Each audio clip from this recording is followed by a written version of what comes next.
quería ahora presentar a Roberto Dondi-Shilowinski, que es director general de temas globales de la Secretaría de Relaciones Exteriores de aquí del Gobierno de México. Estuvo muy involucrado en las negociaciones de Cancún, en la COP16, y ahora estás participando por el lado de México en las negociaciones en Addis Abeba, ¿verdad? ¿No? Todo el proceso de cambio climático, soy el negociador en jefe para cambio climático, enviado especial, y además también soy el negociador en jefe para la Agenda de Desarrollo Post-2015. Entonces creo que soy la única persona que es en realidad la sombra de José Luis, porque tenemos tantos temas en común que llevamos y que lo hace muy complicado poder hablar de esto, y siempre es difícil seguirlo, porque esa visión global, que es lo que necesitamos entender, es lo que plasmabas aquí, José Luis, y de manera muy clara. Es decir, este año tenemos que entender que no solamente estamos negociando el nuevo acuerdo climático. Este año estamos negociando también la Agenda de Desarrollo Post-2015, que viene a suplir a los Objetivos de Desarrollo del Milenio. Y en ese sentido, la comunidad internacional lo que está haciendo es definir qué tipo de desarrollo vamos a buscar en los siguientes 15 años. Es decir, qué mundo queremos ser en 15 años. No es una cuestión menor. Y es muy importante entenderlo porque es parte de lo que José Luis ya plasmabas, la importancia de que entendamos, tú lo hacías en la lógica de estas cubetas de financiamiento, pero en realidad lo que tenemos que hacer es entender que desde hoy en adelante no podemos pensar en un desarrollo que no sea sustentable. Y eso es lo que estamos dejando de acuerdo en los Objetivos de Desarrollo Sustentable, que serán la base de la Agenda de Desarrollo Post-2015.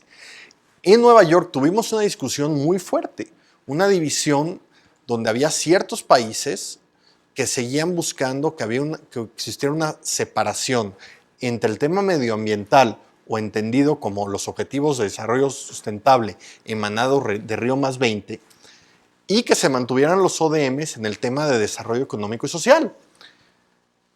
Por ejemplo, Brasil era uno de los grandes propositores de esta separación. Y nosotros no estuvimos de acuerdo, y la gran mayoría de los países tampoco. Dijimos, ya no puede haber un desarrollo que no es sustentable, porque el desarrollo que no sea sustentable no va a ser un desarrollo sostenido. Y en ese sentido se acordó a través de una resolución unánime, finalmente, que solamente hay una agenda de desarrollo a nivel global. Y esa va a ser la Agenda de Desarrollo Post-2015, la cual incluye en nuestros objetivos el tema de cambio climático. Lo incluye de una manera abierta, tomando en cuenta que el cómo vamos a implementar la Convención Marco de Naciones Unidas se establecerá en las negociaciones que deben de culminar en Brasil. Pero en el mismo sentido estamos negociando también para llegar a la siguiente reunión del post-Monterrey, post-Doha, que tendrá lugar en Addis Abeba, para ver financiamiento para el desarrollo. Esta es una negociación que va lenta, faltan muchos temas por resolver, ya tenemos la cumbre, no es cumbre, pero la reunión encima, y no hemos resuelto muchas cosas, y es que hay divisiones claras. Por ejemplo, la Unión Europea claramente dice que la debe de buscar que FFT se aboque únicamente a buscar el financiamiento de los objetivos que se establecen en la Agenda Post-2015. Es interesante, esto lo hace el representante de la Unión Europea. Ya los representantes de los países europeos dicen otras cosas. ¿Por qué? Porque en la Agenda Post-2015 no va a quedar todo. Es decir, a pesar de que son 17 objetivos con 169 indicadores, muchos de los cuales en realidad son medios de implementación, hay muchos temas que quedaron fuera. Y la gente no está dispuesta, muchos países, a que en FFT también queden fuera. Porque entonces, ¿cómo se van a financiar? Y entonces quieren renegociar la Agenda Post-2015 para asegurar que su tema quede ahí, ¿no? Por ejemplo, el tema de cultura, que queda fuera. El tema de educación queda dentro, pero el tema de cultura queda fuera. Entonces, tenemos que entender eso. Pero también hay una división muy importante en el marco de París. Y es, dentro del monto de movilización que se está planteando en cambio climático, hay una parte que es ODA, Entonces queda la pregunta, ¿esa parte es parte del 0.7% que los países desarrollados deben de dar o no?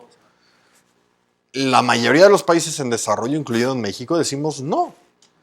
Son dos negociaciones distintas. Y la negociación de cambio climático viene de una lógica de responsabilidades históricas y de acciones necesarias para asegurar que el costo del progreso del país no impida el progreso mismo del país.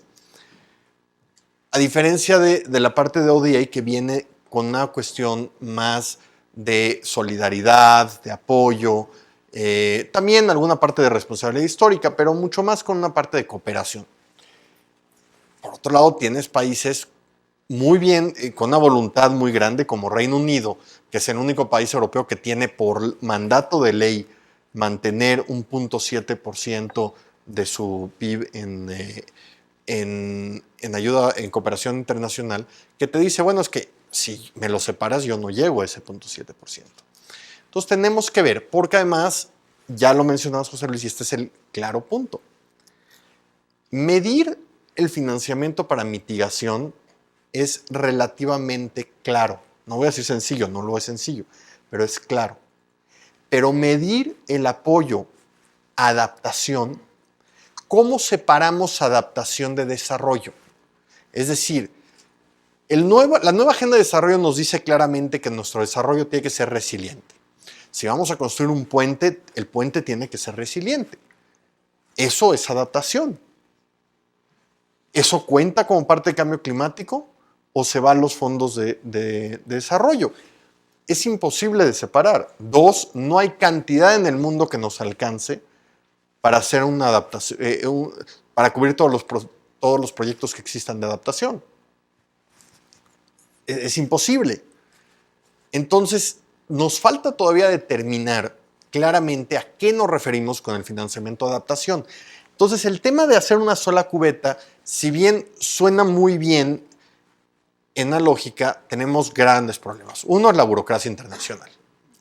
Si de por sí la creación del Fondo Verde causó problemas en muchas otras bancos multilaterales y agencias multilaterales, porque pues, no se querían quedar fuera de este pastel. Es decir, también hay que entender esa parte. Y segundo, hay que entender que sí tenemos que crear la especialización también que nos pueda permitir a que el dinero no solo venga en forma de financiamiento, sino acompañado de ayuda en cuestión de mejores prácticas, ayuda en cuestión de ver con los vecinos. Por ejemplo, el día que México anunció sus INDCs, que los secretarios Meade y Guerra hicieron el anuncio, también anunciamos la conformación de un grupo bilateral de trabajo con Estados Unidos, donde nos estamos enfocando, ya empezamos a trabajar, a ver cómo podemos mitigar la emisión y adaptar lo necesario en la zona fronteriza. No solo eso, estamos haciendo otras cosas también. Pero ahí es una oportunidad muy grande para México que no puede hacer de manera sola. Entonces, para eso utilizaremos dinero que viene de diferentes fondos. Ejemplo, en los índices de México incluimos la mitigación del carbono negro. Lo incluimos un poco separado porque quisimos ser muy cuidadosos. Sabemos que hay algunos países que no están de acuerdo porque no son gases de efecto invernadero. Sin embargo, la ciencia cada vez más nos dice que ese tipo de gases también tienen un papel que juegan en el cambio climático. Pero para atender ese tema, pues no solamente están los fondos de cambio climático, también están los de salud. ¿Y por qué no los vamos a utilizar? Es decir, hay que utilizar todo lo que se puede. Entonces, creo que tenemos muchos retos. Claramente, los tres temas más complicados hacia París son, uno, la diferenciación que vamos a crear. Queda claro que ya no vamos a hacer modelos como Kioto, donde hay una lista de ciertos países que tienen que actuar y otros que no. Pero también queda claro que sí tiene que haber algún tipo de diferenciación. Y seguimos en esa discusión. Dos, tenemos que ver cómo vamos a incluir el tema de adaptación, que es distinto al famoso tema de daños y pérdidas. Y si el tema de daños y pérdidas entra o no. Las islas claramente están diciendo que sin eso no hay acuerdo. Y 3, quizá el más complicado, va a ser, bueno, no solamente el tema de la financiación, porque esa parte se supone que ya tenemos los montos acordados, pero ¿cómo va a ser esa movilización? Entonces, son temas todavía muy complicados, los que no hay acuerdo y en los que tenemos que seguir. Y pues con esto acabo antes de que explote el monitor de ahí enfrente. Perfecto, con 5 segundos todavía. Bueno, muchísimas gracias. Creo que me quedo con varios temas, pero al final me pareció súper interesante la agenda de París, ¿no? Porque de alguna manera es cómo vamos a lograr en París lo que no pudimos lograr en Kioto, ¿no? Y esto de las listas, de no demonizar ciertos países y además distribuir las responsabilidades en todos, digamos, parece como que me da la impresión de que como es la forma, pero por supuesto yo no sé nada, yo estoy acá para aprender. Bueno, finalmente quería presentar al último participante, a David Kaimovitz, de la Fundación Ford, el director de Desarrollo Sustentable. David antes fue director general de la CIFOR en Indonesia y anteriormente trabajó para el IICA en Costa Rica y para el Ministerio de Recursos Naturales en Nicaragua, ¿correcto?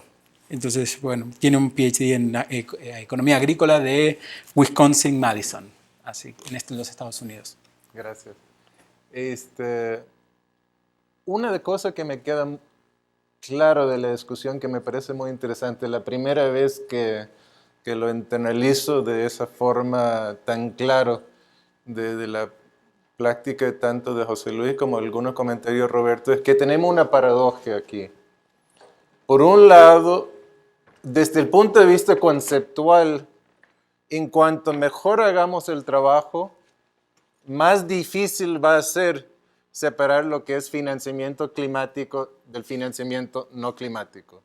O sea, si realmente hacemos un trabajo transversal y hacemos un trabajo de que todo lo que hacemos es de bajo emisiones y resiliente, va a ser totalmente la misma cosa, lo climático y lo no climático. Y por lo tanto, contabilizar cuánto es el financiamiento climático del cuánto es el financiamiento no climático se vuelve totalmente imposible.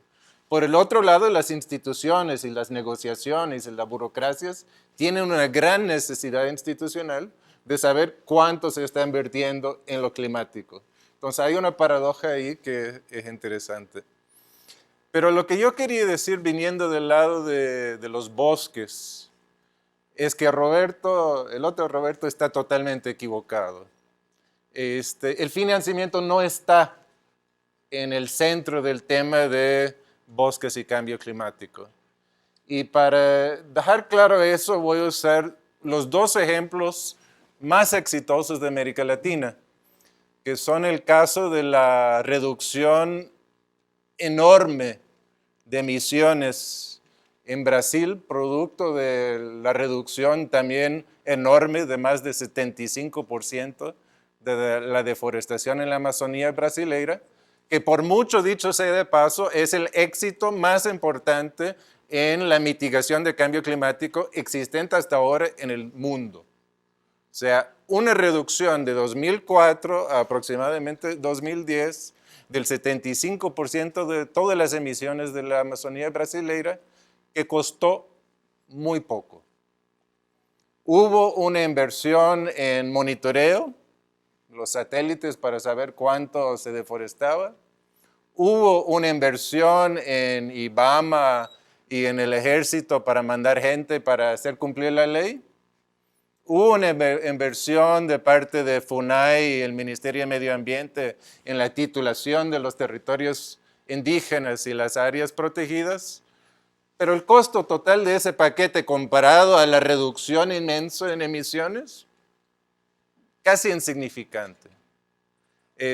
Y dicho sea de paso, ahorita como parte del segundo informe de nueva economía climática bajo el World Resources Institute y la comisión de Felipe Calderón, está haciendo un esfuerzo justamente a medir cuánto fue el costo de esta reducción en las emisiones de la Amazonía brasileña pero todos los indicios iniciales que el costo es risible en términos de lo que estamos hablando de estos enormes montos, ¿no? ¿Qué es lo que hizo falta? Por un lado, una voluntad política muy grande y una serie de arreglos de gobernanza más que dinero sobre la mesa. Dinero sobre la mesa fue un aspecto secundario. El segundo caso, que es de los más exitosos de mi parecer en América Latina, es el caso del manejo forestal comunitario aquí en México, que dicho sea de paso, llevo 10 años tratando de convencerle al gobierno de México que debería retomar y aceptar el hecho que ha tenido un éxito y ponerlo frente al mundo, cosa que ha costado una barbaridad. No quiere reconocer sus éxitos, solo quiere reconocer sus fracasos. Pero de hecho el manejo forestal comunitario en México ha sido tremendamente exitoso en reducir la deforestación y la degradación forestal. Ahora, en el caso mexicano, pues hay una inversión relevante, significativa. México es de los países de América Latina que invierte más relativamente en el tema forestal, que andan ahí por los 500, 600 millones de dólares al año. Hay paquetes importantes de financiamiento externo, el Banco Mundial, el BID, tiene el Sector Investment Loan del Banco Mundial, el BID está en el FIP, el Banco Mundial está en el FIP, el banco está en el Fondo Forest Carbon Partnership Facility, hay un paquete ahí de 500 millones de dólares. No es menor, aunque tampoco es gran cosa, pero si vemos aquí en México, ¿qué es lo que vemos? Que el tema de financiamiento no es la clave del éxito tampoco del manejo forestal comunitario aquí en México. Lo que se ha invertido bien en manejo forestal comunitario aquí en México, en los proyectos más exitosos, han sido probablemente unos 200, 300 millones de dólares en la última década. La gran mayoría del resto de esos 500 millones de dólares que México invirtió en lo forestal fueron a plantar arbolitos en programas de reforestación que tuvieran impacto cero o casi cero. O sea, que no fue problema de financiamiento, sino problema de mal uso del dinero que se había asignado. Y por el otro lado existe la gran contradicción que mencioné ayer en el caso mexicano, que es lo que el gobierno da con una mano, quita con la otra mano. Entonces, con este enorme éxito que existe del manejo forestal comunitario y con todo el esfuerzo que el gobierno mexicano hace en invertir en el sector forestal, por otro lado, la Semarnat y Profepa tienen una sobreregulación inmensa de las empresas forestales comunitarias. La nueva reforma fiscal en México hace la vida imposible a las empresas forestales comunitarias y entonces el gobierno subsidia por un lado un sector forestal comunitario y por el otro lado pone trabas que lo hace imposible.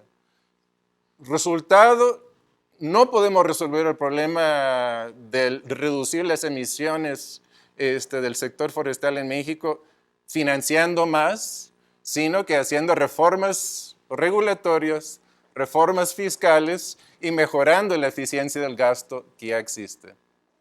Y finalmente, solo un comentario porque creo que es importante para este público, aunque no tan relacionado al tema de financiamiento, es que el tema forestal entra en toda esta discusión sobre cambio climático por dos vías. Y normalmente solo pensamos en una vía. Cuando uno deforesta o genera degradación forestal, crea emisiones de carbono.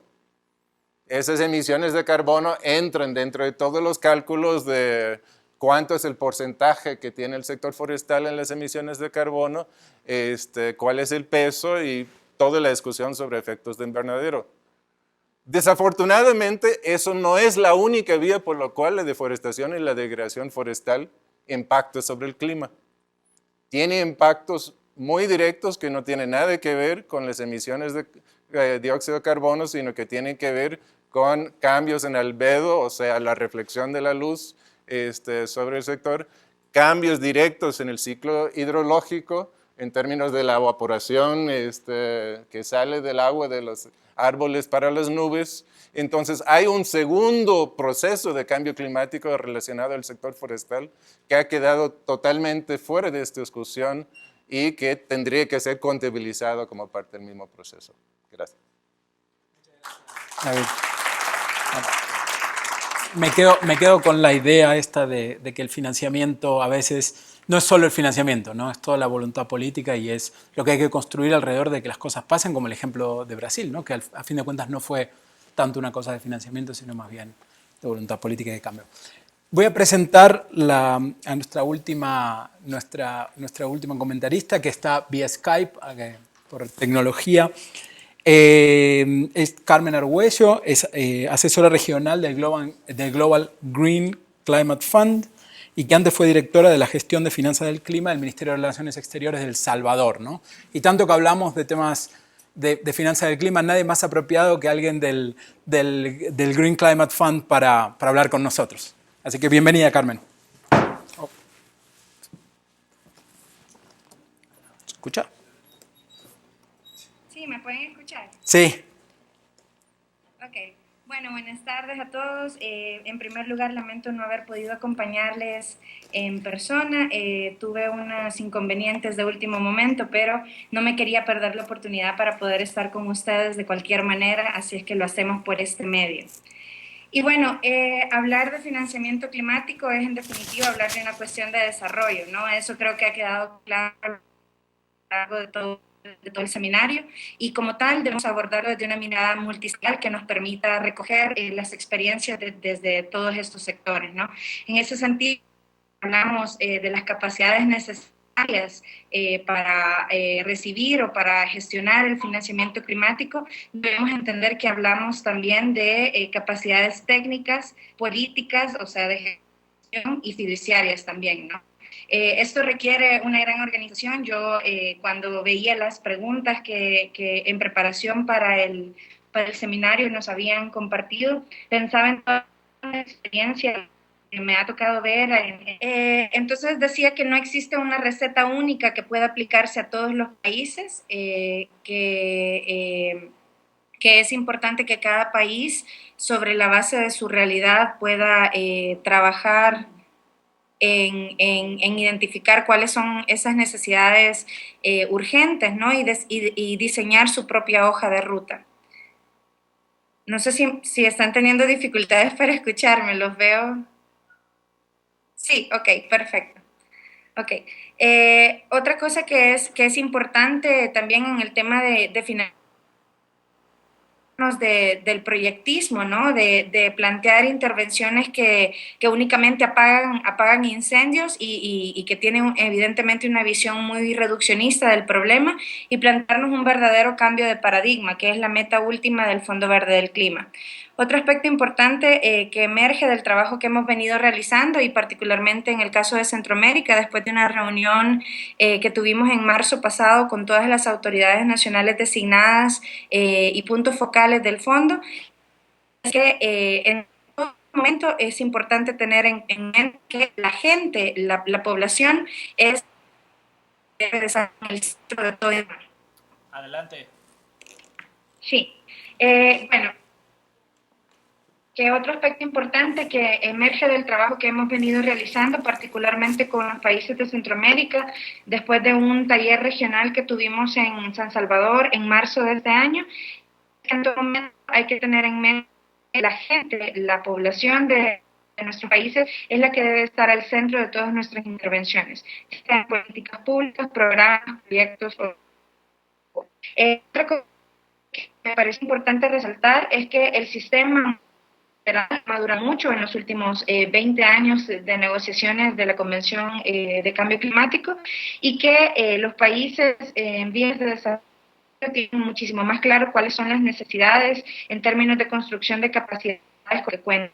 En ese sentido, el Fondo Verde ha puesto a disposición de los países un programa de apoyo preparatorio que busca brindar estos aportes, ¿no?, a las necesidades identificadas previamente por los países para superar los retos vinculados al acceso, al manejo y a la rendición de cuentas del financiamiento climático.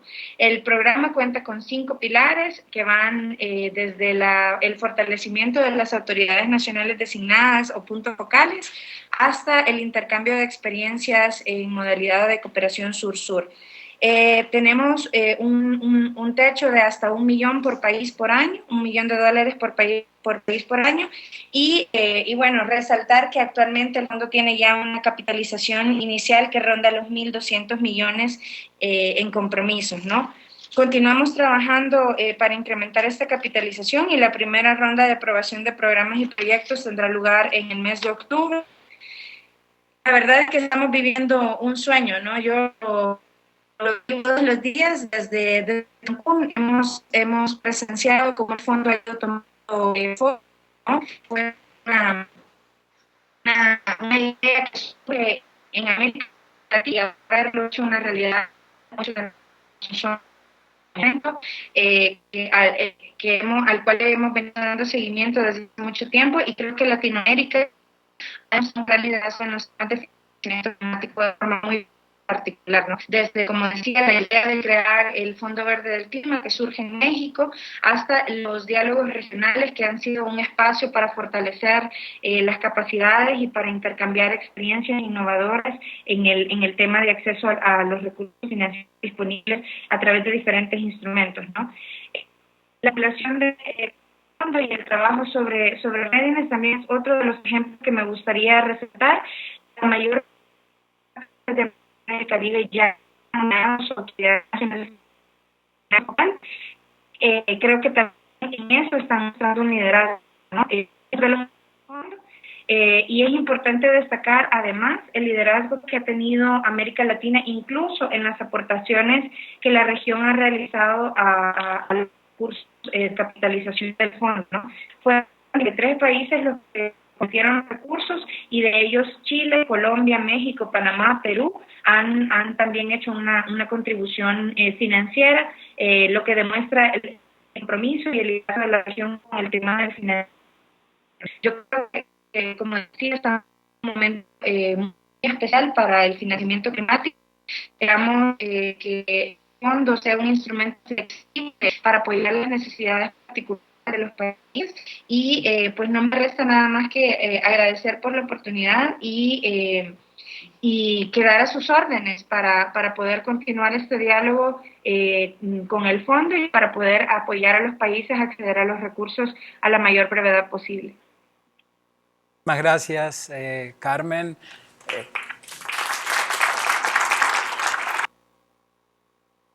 Por favor, si te puedes quedar con nosotros, si en algún momento de la discusión tienes algo que agregar, ahí te pedimos que hables. Bueno, después de haber escuchado a Carmen, no sé si, José Luis, si querés reaccionar a alguno de los comentarios o arrancamos con la discusión. Bueno, yo creo que lo que se está planteando aquí, lo que dice Roberto es muy cierto. Es muy difícil de pasar de lo que debería de ser a lo que es. Y ni modo, es la tarea posiblemente intergeneracional. Y esto hay que seguirlo adelante. O sea, no sé si decirlo así, pero yo creo que me moriré sin haber visto el cambio estructural en el sistema financiero. Digo, no. Ojalá no, pero bueno, tampoco es muy trágico, va a ir pasando poco a poco. La paradoja que señala David es así, entre mejor lo hagamos, menos debería de ser importante la distinción. Lo que pasa es que, bueno, toda negociación, digamos, todo el sistema de Naciones Unidas, y yo estoy en el sistema de Naciones Unidas, es un archipiélago, es la suma de avances históricos que no hablan entre sí todavía. Entonces, justamente la tarea que tiene Roberto Dondich por delante es tratar de que el sistema gane en coherencia y que efectivamente los gobiernos sean capaces de mandar dirección a través del sistema multilateral para que efectivamente se gane en consistencia, en coherencia y en una sola dirección. Esa es una tarea fundamental. Lo único que yo diría aquí es que Bueno, lo que dice David también de los bosques es así, es un sector castigado que tiene muchísimas potencialidades. Me recordaste una anécdota de investigadores brasileños del Instituto Aeroespacial de Brasil, en donde ellos distinguen entre el caudal del Amazonas, que va a dar al mar, y el caudal del Amazonas, que va a dar a las nubes. Y ese caudal, que ya dejó de ir a las nubes por el nivel de deforestación, ha alcanzado un nivel tan crítico que no llueve en Sao Paulo. ¿Sí? Entonces, cuando antes no tenía costo deforestar para las clases dirigentes y los estamentos políticos de Brasil, hoy puede que sí. Y entonces tienes dos males casi de igual magnitud que remediar. Abordas la sequía, abordas la deforestación y son los dos lados de una misma moneda. El último punto que reaccionaría para no tomar mucho tiempo es que, como en la mesa anterior, se hacen cosas del lado de la oferta y se hace muy poco del lado de la demanda. Y aquí vuelvo a insistir en el tema. Sí me imagino una región latinoamericana donde, como tú dijiste, en algún momento, por una buena coalición política, Brasil logró bajar la deforestación. Sí me imagino un sector energético que, a fuerza de insistir y de empujar, etcétera, se vaya enverdeciendo. Donde veo muy difícil la cosa es en modificar los patrones de consumo que están determinando las ciudades y el consumo de combustibles líquidos, no del sector eléctrico. Y ahí hay un enorme terreno de política pública para poder hacer, que te lleva a una dimensión que puede llegar a ser hasta de carácter constitucional, si uno piensa en que las ciudades tienen gobiernos fragmentados alrededor de muchas administraciones que te impide tener una política económica coherente para esos consumidores de combustibles líquidos. Yo para iniciar un poco la discusión me quedaba con algo que hablabas al principio de estas distinciones, las listas y cómo las listas tienen todos estos problemas, ¿no? Y me quedo con una pregunta mirándolos desde la óptica de un multilateral, ¿no? Que es la que traigo yo, ¿no? La lógica de financiamiento de un multilateral siempre es en base, bueno, si está dentro de estas listas está bien, es verde, lo financio con, de alguna manera, simplificarme los costos de transacción y no tener que ir uno por uno entendiendo cada uno de los proyectos, ¿no? Entonces, si las listas tienen problemas, ¿cómo afecta eso y cómo le entra, qué implica para los multilaterales? ¿Cómo tenemos que atacarlo a los multilaterales? Esa es una. Y la otra es el tema de la adaptación. Si no hay una gran distinción entre mitigación y adaptación, que estamos totalmente de acuerdo. O sea, ¿cómo hacemos para...? Bueno, primero, ¿en qué medida? Porque lo que vimos en este debate fue que todo el mundo dice que hay muy poca adaptación. ¿Es cierto ese número? Porque si no sabemos muy bien dónde está el límite, podemos decir que en realidad hay muy poco de adaptación. Y lo segundo es, si es así, ¿cómo hacemos para que haya más de adaptación? Más inversión en adaptación, más financiamiento de adaptación, ¿no? Perdón que son medio desconectadas, pero son las... El cerebro es el que sufre. Mira, las listas, hay que vivir con las listas, se irán mejorando. Uno cumple con decir, oigan, las listas podrían ser mejores, pero es lo que hay y qué bueno que las hay. Ojalá vayan evolucionando. Lo que uno echa de menos son las otras listas, las contrarias. Las que decía en la presentación, ¿cuándo Euro 1 deja de ser un proyecto financiable? ¿Cuándo una carboeléctrica deja de ser financiable? ¿Cuándo el coque? ¿Sí? ¿Cuándo la ampliación de la frontera agropecuaria? ¿No? ¿Cuándo invertir en una nueva zona sojera que se lleva por delante ecosistemas frágiles? Ese es el tipo de listas que están faltando, me parece. Entonces, está bien, aunque sean malitas las por la buena, pero en la banca también debería haber un proceso para que los listados de por la mala vayan entrando y eso deje de ser parte de la actividad financiera. Adaptación hay poca, sí. Incluso el video de los suizos, que son tan prudentes, te muestra que hay poca adaptación, ¿no? ¿Por qué? Por lo que dijo Roberto. Muy difícil distinguir desarrollo y adaptación. O vas a contar solamente la mejora que hizo la infraestructura respecto de la que había antes. Es prácticamente imposible y los costos de transacción se te van al cielo. Una manera más o menos así de grandes números fue la que presenté hoy. Si tú sabes lo que es el costo de la inacción y tienes más o menos una proporción de lo que te costaría reaccionar para adaptarte, en términos de tu PIB te da una cifra aproximada que es lo que el país debería de tratar de hacer, que son los costos adicionales de no repetir el puente en el mismo lugar, ¿no? Hay otras que ni siquiera costo tienen y eso te complica más la cosa. Por ejemplo, el ordenamiento territorial en la franja costera no te va a costar más. A lo mejor tienes un costo de oportunidad porque dejas de usar una porción de tu territorio nacional, pero en términos de inversión, los costos monetarios de la inversión no es adicional, es exactamente igual. Yo creo que que me toca a mí. Tenemos que entender que así es el multilateralismo, así es Naciones Unidas. Creamos conceptos que nos persiguen y que deshacernos de ellos son muy difíciles. Por ejemplo, esta idea de tratar de separar adaptación de desarrollo, pero también la idea, por ejemplo, de la acción pre-2020 y post-2020. El nuevo acuerdo que logremos en París va a establecer cómo tenemos que operar a partir de 2020. Pero nuestras proyecciones a nuestros resultados que tendremos en 2025-2030 no se pueden lograr si no empezamos a actuar ya. Entonces, esta lógica, y se los puedo decir que cuando hacíamos los INDCs mexicanos, era muy complicado diferenciar estos primeros 5 años de los siguientes 10 años. Pero en las negociaciones la gente quiere seguir hablando de pre-2020 y post-2020. Para un mecanismo financiero, dividir esto es imposible, porque el rédito del proyecto te lo va a dar a largo plazo. Y ese es otro tema que también tenemos en discusión, porque no hablamos el elefante en la sala, ¿no? Que qué va a pasar cuando todos pongamos nuestros INDCs y no sumen lo suficiente de mitigación para lograr el objetivo de la convención. Bueno, se está planeando que vamos a tener ciclos de revisión donde esperamos, y esta es la clave, esperamos que el avance tecnológico permita que también sea mucho más barato poder atender esto y podamos ser más eficientes. Pero para países como México y los países de la región, mucho de lo que tenemos que hacer es en infraestructura.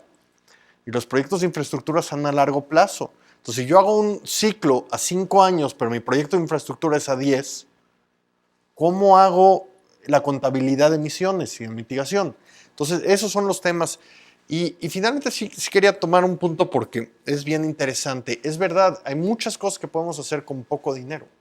De hecho, para la región lo más importante a mi parecer es la transferencia de tecnología. Y más allá de la transferencia de tecnología, el participar en la parte de desarrollo de tecnología, para asegurarnos que la tecnología también sea adecuada para nuestro grupo. Pero al mismo tiempo que vemos, por ejemplo, el caso de Brasil, que lo ha hecho muy bien, como decían, con poco dinero, pero también vemos que es el país de la región que por mucho es el que más recibe, y en su gran mayoría ese financiamiento son nada más de bosques. Es decir, existe una lógica a favor de la acción que también crea dificultades en cambiar los sistemas. Entonces, tenemos que ir entendiendo todo esto y tenemos que ir creando justo ese sistema donde la acción te dé un beneficio que pueda ser reutilizado, no porque sea un beneficio neto, sino porque sea reutilizado para el mismo proceso, ¿no?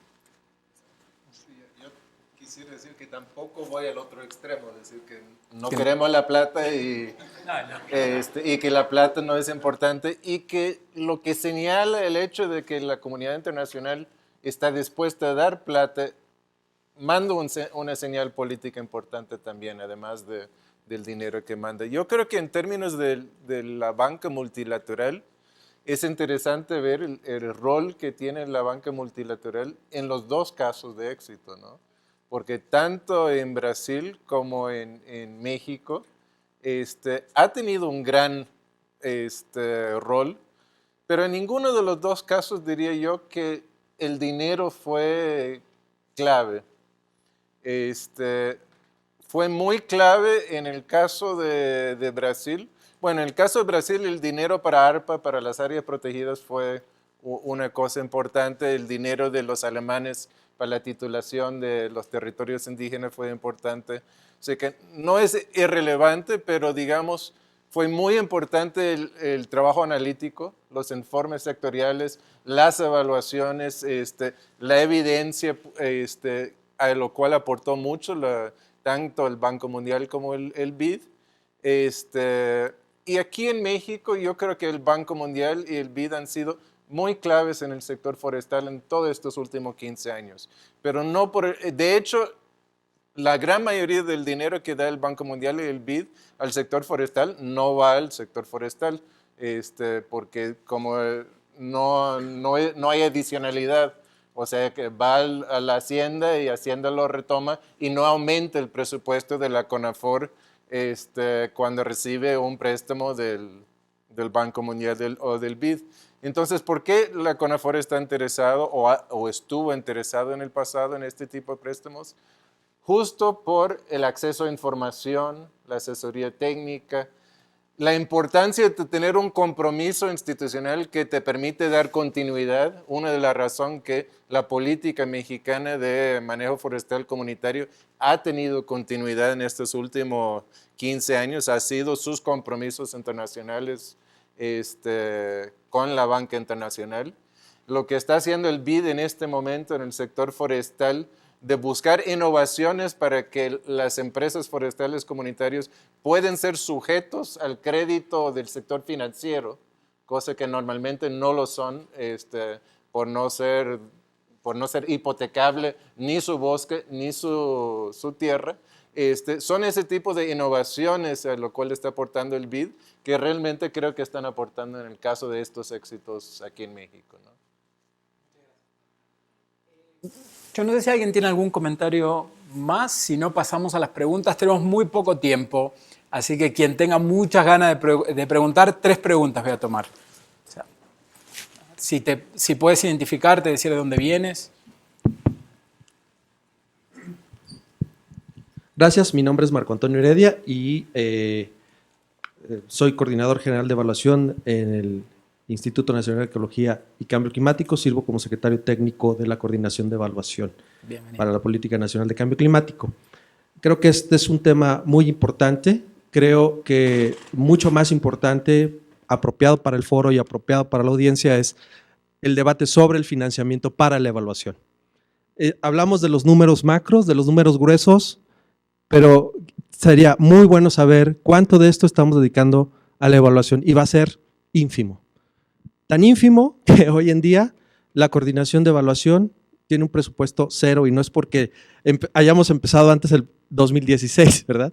Sino porque no tenemos un financiamiento expreso dirigido el presupuesto de egresos de la Federación, que por cierto también es muy importante revisar en términos del financiamiento que se está dedicando directamente a las acciones de adaptación y de mitigación al cambio climático. Y vamos a encontrar cosas ahí muy, muy interesantes.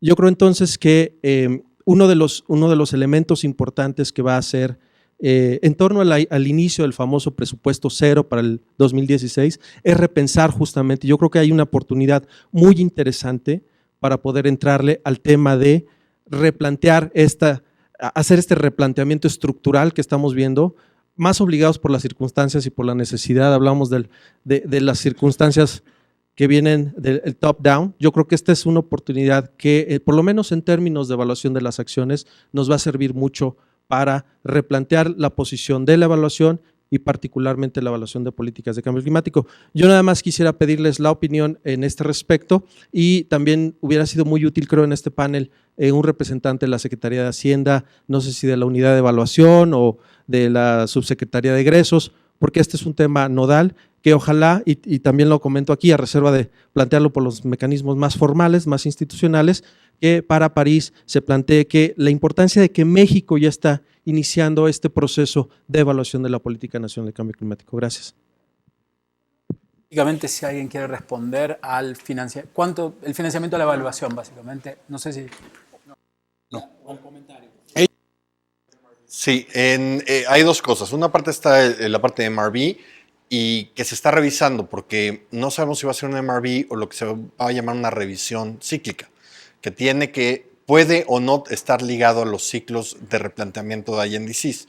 Entonces eso se está viendo. Pero por el otro lado, en post-2015, México metió en el texto y está ahí la importancia de buscar la cooperación para la medición en general de todos los temas. Estamos trabajando mucho con INEGI en este tema, pero se aplica también, por supuesto, porque hay uno de cambio climático. Y justo esta semana se está discutiendo en Nueva York cómo se va a llevar a cabo la revisión de los resultados de la Agenda Post-2015. Si va a ser una revisión que se haga a través, como la propuesta mexicana, a través de la CEPAL en la zona latinoamericana y así cada zona, o si va a ser a través del Foro Político Especial, Foro Político de Alto Nivel de ECOSOC, anualmente en Naciones Unidas. Pero sí, los invito a revisar la propuesta de ODS que ya está establecida, que van a ver que tanto en los MOIs como en el Objetivo 17 y en la parte inicial México metió temas de la cooperación para la medición. Algo, aunque no sea relacionado a la parte de evaluación, ¿es algo que te provocó la pregunta? Sí, que lo que estamos viendo de financiamiento climático es como una espada de madera, es para entrenar, ¿sí? Porque, con el primer cuadro que les mostré, el peso fuerte del financiamiento, los 17,000 millones de los 29,000, ha venido de las bancas de desarrollo, que están entrenando con esa espadita de madera, ¿no? Claro. Entonces, bueno, nos sirve para eso. Ahora, con lo que dijo Marco, si tuviéramos aquí a la Secretaría de Hacienda, veríamos que podríamos discutir no solamente lo que viene y esa pequeña espada de madera, sino armas en serio, por ejemplo, para frenar la tasa de motorización, que lo que nos dice el mundo es que a América Latina le falta multiplicarla por 3 y no va a haber ciudad que lo aguante, ni consumo de combustibles fósiles que lo aguante. Entonces, esa sí sería un verdadero reto hacendario que no implicaría esperar a recibir los fondos internacionales y tomar una actitud proactiva de financiar las finanzas públicas, de modo de ofrecer bienes sustitutos a los ciudadanos que permitan frenar esa tasa de motorización. Entonces, el financiamiento climático, sí, tiene la parte normal que estudiamos, con su contraparte de lo que palanqueaste con tus instituciones financieras regionales y nacionales, pero tiene otra parte que son las oportunidades que tú no estás usando adentro del país para empujar tu agenda. Por favor, nombre, institución y muy concretamente la pregunta. Muchas gracias. Nuevamente, Miguel Berceda. Aprovecho que está aquí José Luis Samaniego, porque ¿qué vamos a hacer hablando de flujos de capital? Tenemos ahí un dragón dormido, que es todos aquellos fondos que van a ser capitalizables, que están invertidos en instrumentos, llamémoslos fósiles, que tiene el mundo occidental por todas partes y que representan una verdadera amenaza, es decir, van en un sentido contracíclico al cambio, al proceso de combate al cambio climático. Y de eso hay datos, tenemos por ahí estudios de lo alarmante que puede ser esta capitalización de esos fondos. Gracias. ¿Alguien? Súper riesgo. Es decir, en algún momento se van a querer realizar esos fondos, te vas a encontrar con que tienes assets que no puedes realizar, sobre todo si avanza rápido la normatividad y la negociación climática, viéndolo por el lado bueno. Si lo ves por el lado malo, tú vas a tratar de prolongar la vida útil de esos activos, impidiendo el cambio tecnológico, impidiendo la modernización, y entonces vas a arrastrar dos fuerzas contrarias. Uno, el rendimiento del corto plazo que está metido en estos instrumentos, y un problema de largo plazo que no logras combatir con los instrumentos internacionales multilaterales. Es una contradicción fuerte.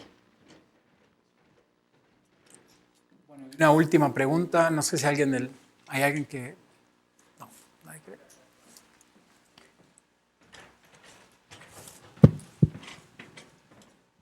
cree. Sergio Feransky Llanza. Solamente, bueno, me queda claro también con esta presentación que hay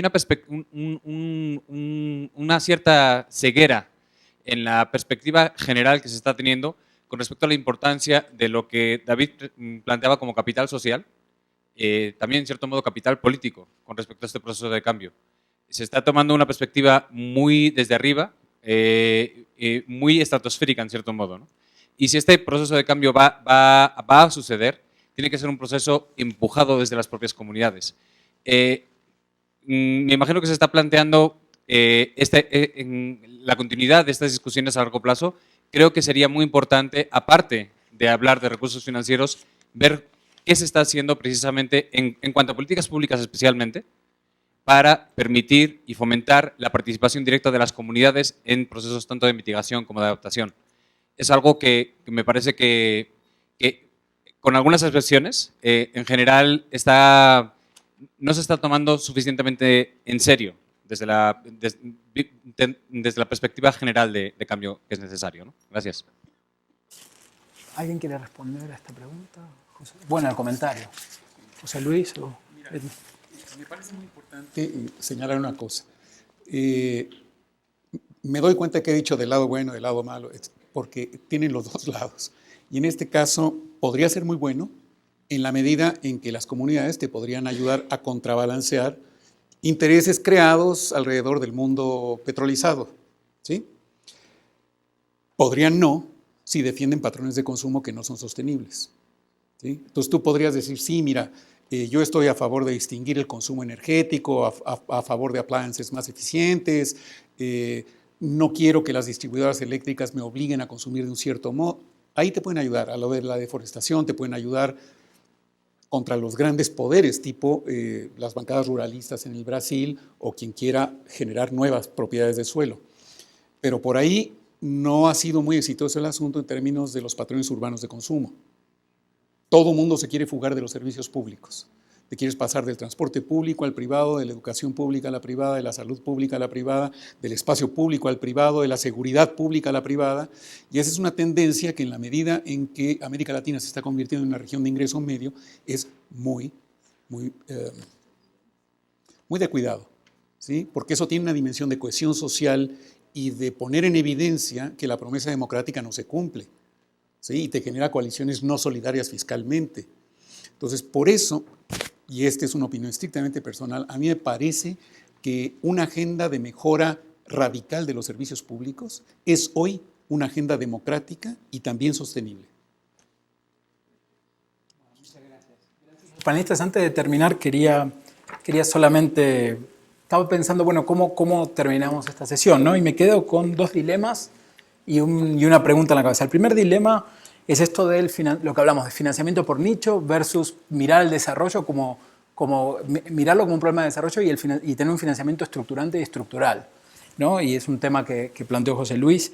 El segundo tema, que lo planteó Roberto, que se tuvo que ir desgraciadamente, es esta idea de que la agenda de desarrollo y la agenda de cambio climático no necesariamente son contrarias una a la otra y que las nuevas negociaciones, quizá la clave para superar Kioto es encontrar la coherencia entre ambas, ¿no? Y un tercer tema que lo planteó David tiene que ver con esta idea de que sí, el financiamiento nos puede llevar muy lejos, pero también hay mucho que nos puede llevar, no el financiamiento, sino acciones que tienen que ver con la política y que tienen que ver con conseguir voluntad política. Y en ese rol, los multilaterales podemos tener un rol en transferencia de tecnología, podemos tener un rol en cooperación técnica. Y me quedo con ese punto para terminar. Muchísimas gracias a todos.